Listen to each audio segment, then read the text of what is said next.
2025년 5월 30일 금요일입니다. 오늘 이사야서 강해 33번째 꼭지는 이사야서 33장입니다. 먼저 문맥을 따라서 가장 중요한 몇 구절을 함께 봉독하시겠습니다.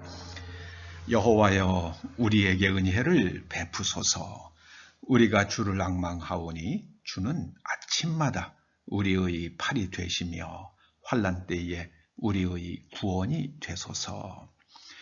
여호와께서는 지극히 존귀하시니 그는 높은 곳에 거하심이요 정의와 공의를 시온에 충만하게 하심이라. 네 시대에 평안함이 있으며 구원과 지혜와 지식이 풍성할 것이니 여호와를 경외함이 네 보배니라. 여호와를 경외함이 너의 보배니라.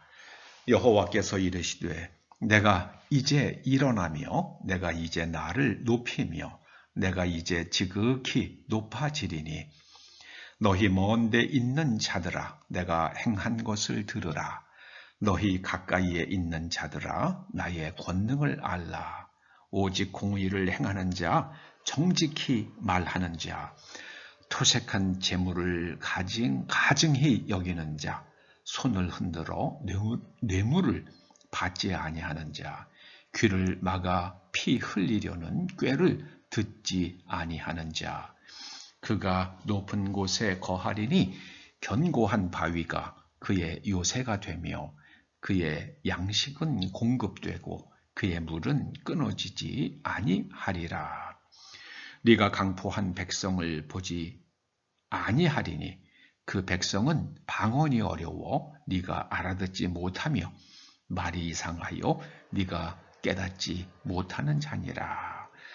대저 여호와는 우리 재판장이시요 여호와는 우리에게 율법을 세우시는 이요 여호와는 우리의 왕이시니 그가 우리를 구원하실 것임이라.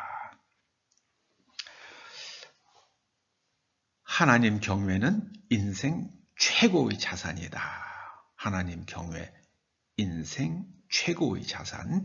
이런 제목으로 말씀을 상고해 보시겠습니다.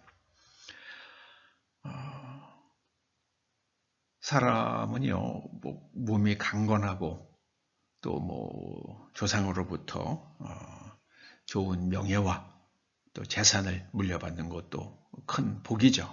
그러나 가장 중요한 것은 하나님을 경외하는 마음의 태도를 물려받는 것, 그 태도를 갖고 사는 것, 그것이 인생 최고의 자산입니다. 하나님을 경외하지 않으면 어마어마한 것을 이루었다 하더라도 결국 다 무너집니다.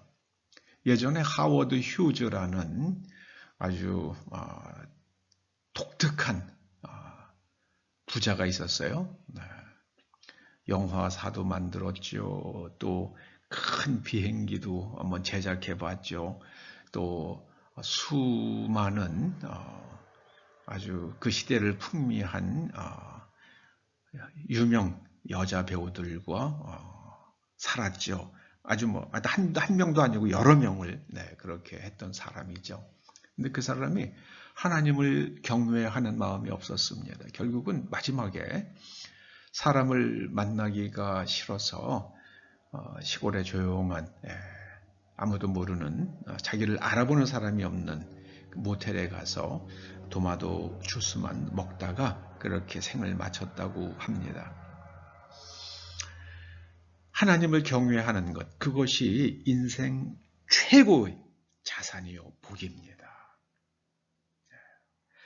우리가 하나님을 경외하면 하나님께서 우리에게 은혜를 베푸시며 또 우리를 도우시는 팔이 되시며 우리가 어려운 일을 만날 때에 우리의 구원이 되어주십니다.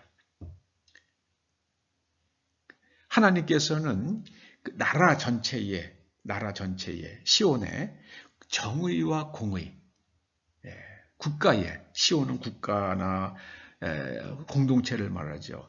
거기에 정의와 공의를 충만하게 하라. 이렇게 말씀하십니다. 정의는 사법적 정의예요. 사법적 정의. 여기 22절에도 보면은요, 여호와는 우리의 재판장이시오. 그 모든 재판은 하나님의 말씀에 일치되어야 한다는 말씀이죠. 그리고 공의는 사람의 내면이 하나님의 말씀에 일치하는 것을 말합니다. 그러니까 그 사회의 윤리 도덕의 기준, 삶의 방식이 하나님의 말씀에 일치되는 상태를 가리켜서 체다카, 공의라고 부릅니다. 정의는 사람과 사람 사이의 권리 다툼의 경계선을 정하는 겁니다. 그래서 시온 국가가 정의와 공의가 충만하면 평안하고, 그리고 사람들이 지혜와 지식이 풍성할 것이라 말씀하십니다. 근데 더불어 구원도 풍성할 것이라 말씀하시는데, 이게 무슨 뜻입니까? 구원이 풍성하다고 말씀하시는 것은요, 자연재해로부터, 전쟁으로부터, 질병으로부터, 지진으로부터 하나님께서 지켜주신다는 말씀입니다. 그래서 결론적으로 말씀하세요. 여호와를 경외함이 너의 보배니라. 인생 최고의 자산, 하나님을 경외하는 겁니다. 하나님을 경외한다는 것은 구체적으로 어떻게 하는 것이겠습니까? 정직히 말하는 겁니다. 토색한 재물을 가증히 여기는 겁니다. 손을 흔들어서 뇌물을 받지 않는 겁니다. 귀를 막고 피 흘리려는 꾀를 듣지 아니하는 겁니다. 주변 사람들이 막 극단적 선택을 하는 삶을 사는 것은 하나님으로부터 굉장히 먼 거죠. 네. 그렇게 하나님을 경외하고 정의와 공의를 실천하는 사람은요, 견고한 바위가 요새가 되어줍니다. 이 견고한 바위는요, 안 무너지잖아요. 뭐 요즘에야 벙커버스터로 파괴한다고는 합니다만은, 그러나 옛날 같으면 화살이, 창이, 투석기가 파괴할 수 없잖아요. 그 하나님의 절대적 보호를 의미하죠. 그리고 양식이 공급됩니다. 그리고 물이 끊어지지 않아요. 여러분, 가장 고통스러운 게 물이 없는 거잖아요. 지금 인도와 파키스탄 간에 분쟁이 일어났잖아요. 그런데 파키스탄의 그 물줄기의 상류를 꽉 쥐고 있는 게 인도잖아요.